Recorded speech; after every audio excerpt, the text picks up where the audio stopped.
माझं देवाला तुम्ही तू म्हटलं का तिथे ते गाणं आहे ना, देव माझा मी देवाचा आहे ना, ते देव माझा मी देवाचा असं होतंय ना. तर तशा तऱ्हेने देवाला जर तुम्ही हाक मारलीस काय म्हणून, काय हाक मारलीस, तू चोर आहेस म्हणून, तुम्हाला काय ऐकू येणार? तुम्हाला काय ऐकू येणार सांगा ना. देवाला तुम्ही कुठल्या तरी कड्यावर हे करून हाक मारते, देवा तू चोर आहेस म्हणून, तुम्हाला काय ऐकू येणार?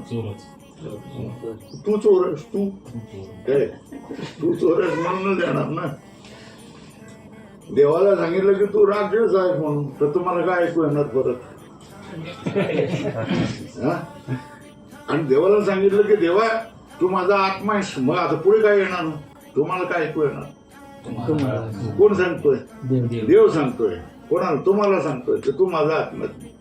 पण देव तू माझा आत्मा आहे कधी म्हणेल तुम्हाला?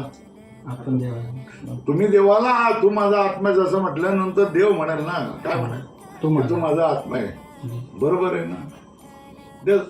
तुम्ही संसारामध्ये प्रपंचामध्ये काय कुठल्या लहरी सोडताय याच्यावर तुमच्यापर्यंत काय येणार आहे अवलंबून असतं.